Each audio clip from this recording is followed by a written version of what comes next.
اکنون دوستان عزیز رقابت دیگر پهلوان تاجیک را با هم تماشا خواهیم کرد. در وزن 73 کیلوگرم رقابت ها بهروز خواجه‌زاده از سمت راست تصویرهای ماست.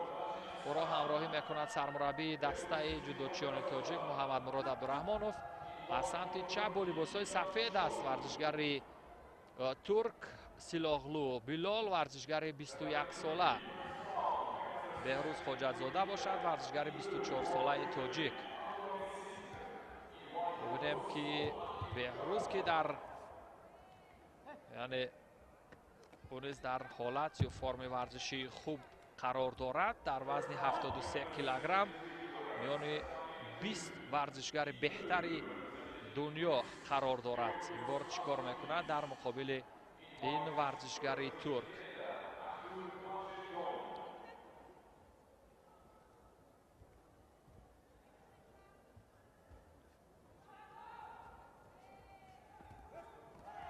موقعیتی خوب برای یک روش ضربه‌ای بر پشت پای حریف.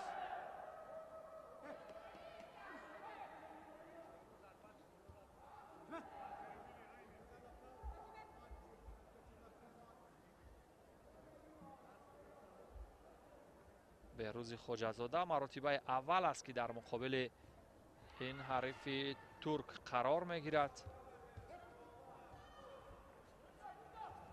از سال 2014 هم که بهروز خواجه‌زاده در صحنه رقابت‌های جهانی با اشتراکش را از گرند پری تاشکند شروع کرده بود، بار هم با این ورزشگر روبرو نشده است. این مراتبه اول هست.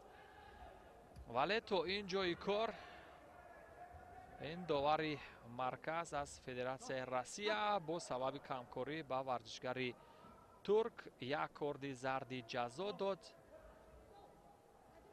و رقابت ادامه می‌یابد. بهروز خواجه‌زاده برای گرفتن موقع خوبتر یا امتیاز بهره به دست آوردن سهمیه المپی شانس بسیار خوب دارد. هر یک پیروزی در مسابقات ماسترز امتیازی خیلی خوبتر می‌دهد. برای همین هر یک پیروزی اهمیتی واقعا بلند دارد برای هر ورزشگر در این مسابقات.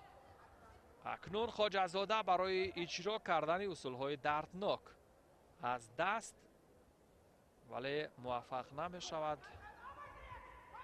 هنوز فرصت هست.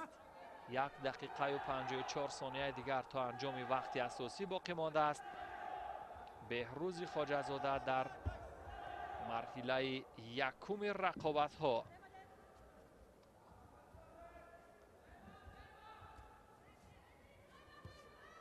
در مقابل حریفی که نه چندان یعنی حریفی سرسخت و حریفی شناخته است، ولی به هر حال هر یک ورزشگر، هر یک جودوورز واقعا به خود یک هنر فطری دارد، یک استعداد فطری فوق‌العاده دارد.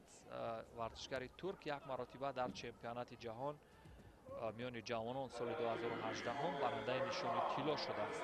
این از آن گواهی می‌دهد که یعنی او نیز ورزشگر پرتجربه هست، ورزشگری که از او میتوان هر عملکرد غیر چشمداشت را انتظار شد.